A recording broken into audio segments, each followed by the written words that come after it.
तो बच्चों कल जब हम पढ़े थे, क्या पढ़े थे? भाषा और भाषा के रूप। भाषा मतलब क्या? विचारों या भावों का आदान प्रदान का साधन ही भाषा है। जब हम विचार को प्रकट करते हैं उसको क्या बोलते हैं? भाषा।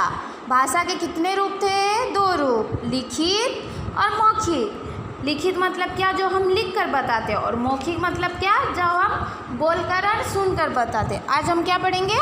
बोली। सामने बोलचाल के लिए उपयुक्त में आने वाले भाषा को बोली कहते हैं।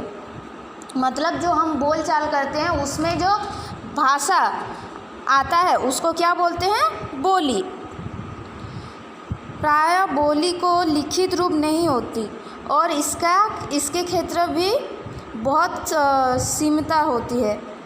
मतलब बोली के लिखित रूप नहीं होता, बहुत सीमित होता है, बहुत कम होता है। राजस्थानी, बुंदेली, अवधी, भोजपुरी, गढ़वाली, कुंभानी आदि कुछ प्रचलित बोलियां हैं।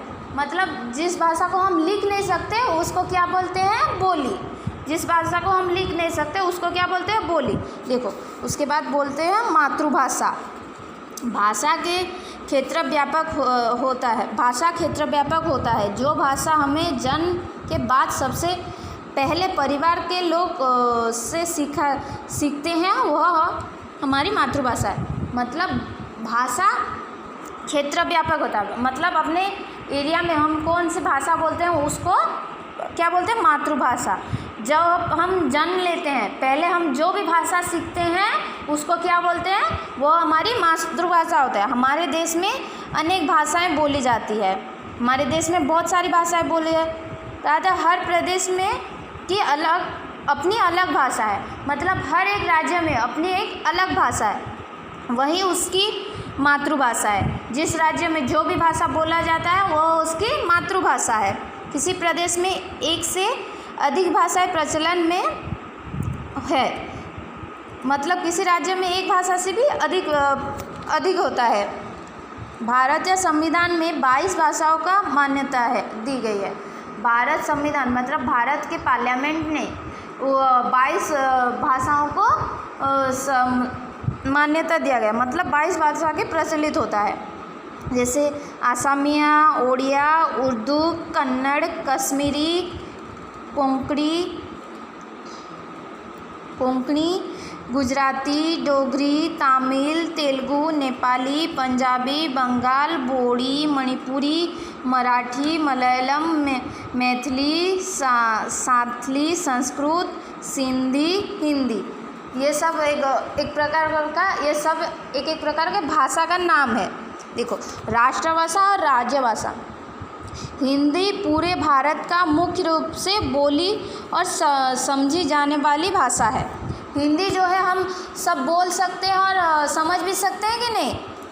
जो हम भारतीय, इसीलिए इसे राष्ट्रभाषा का दर्जा दिया गया है। हिंदी सब बोल सकते हैं और सब समझ भी सकते हैं, इसीलिए उसे राष्ट्रभाषा का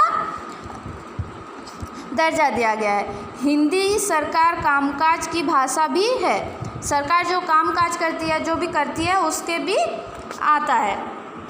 यह राजभाषा भी कहलाता है। हिंदी को राजभाषा भी कहलाता है। स्वतंत्रता प्राप्ति के बाद 14 सितंबर 1949 को हिंदी को राजभाषा घोषित किया गया था। स्वतंत्रता कब हुआ था बोलो तो बच्चों? हम इंडिपेंडेंस डे कब मनाते हैं? 15 अगस्त को। 15 अगस्त के बाद 14 सितंबर 14 सितंबर 1949 में हमारे हिंदी भाषा को राजभाषा घोषित किया गया था। भारत में हिंदी का संपर्क भाषा की भूमिका है। संपर्क भाषा की भूमिका निभाता है। मतलब दूसरों का संपर्क करने के लिए हम कौन सी भाषा यूज करते हैं? हिंदी। विश्व के प्रमुख भाषाएं। विश्व के अनेक भाषाएं बोली जाती है। विश्व में बहुत सारी भाषाएं बोली जाती है और समझी, पढ़ी और लिखी जाती है। बहुत सारी भाषाएं वो बोली जाती है, समझी जाती है और लिखी जाती है। विभिन्न देशों के अधिकांश लोग अंग्रेजी भाषा को बोल और पढ़ लेते हैं। बाहर के देशों में क्या होता है? अंग्रेजी भाषा को सब कोई बोल लेते हैं और पढ़ लेते हैं, इसीलिए अंग्रेजी को अंतर्राष्ट्रीय भाषा बोला जाता है। मतलब इंग्लिश को इंटरनेशनल जो भाषा बोला जाता है। कुछ देशों के प्रमुख भाषाएं देखो, जापान का जापानी, रूस का रूसी, चीन का चीनी, इंग्लैंड का अंग्रेजी, फ्रांस का फ्रेंच या फ्रांसीस, भारत का हिंदी, जर्मन का जर्मनी, स्पेन का स्पेनिश। हिंदी हमारा राष्ट्रभाषा है। इसे 14 सितंबर 1949 के संविधान द्वारा राजभाषा का दर्जा दिया गया था। भारत संविधान के द्वारा मान्यता प्राप्त भारतीय में 22 भाषाएं चलता है। देखो लिपि पढ़ेंगे। भाषा का लिखने के लिए कुछ विशेष चिन्ह का प्रयोग किया जाता है, इन्हें लिपि कहते हैं। मतलब भाषा को हम कैसे पहचानेंगे, उसको क्या कहते हैं, लिपि। लिखने से हम कैसे पहचानेंगे, उसको लिपि कहते हैं। प्रत्येक भाषा के अनेक अलग अलग लिपि होता है, और जो भाषाएं होती हैं उसके अलग अलग लिपि होता है।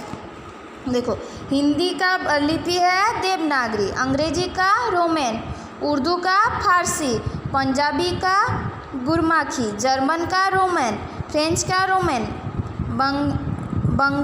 बंगला का मंगल, ये सब लिपि है। देखो व्याकरण, वह शास्त्र जो किसी भाषा को शुद्ध रूप से बोलना, पढ़ना और लिखना सिखाता है, वह व्याकरण कहलाता है।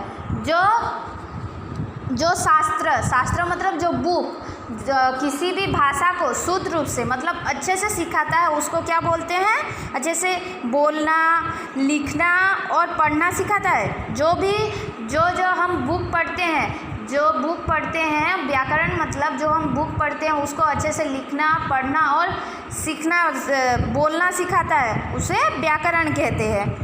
तो बच्चों हमने क्या सीखा, भाव या विचारों का आदान प्रदान का माध्यम भाषा कहलाता है। भाव का आदान प्रदान का माध्यम क्या है, भावों या विचारों का आदान प्रदान का माध्यम भाषा है। भाषा के दो रूप है, क्या क्या है, भाषा के दो रूप, मौखिक और लिखित। भाषा को लिखने का ढंग को लिपि कहलाता है। भाषा कैसे लिखते हैं उसको क्या बोलते हैं, लिपि। व्याकरण भाषा के शुद्ध एवं नामक रूप का ज्ञान है। व्याकरण क्या है, भाषा को कैसे शुद्ध करके लिखते हैं, पढ़ते हैं और सीखते हैं, उसको व्याकरण कहते हैं।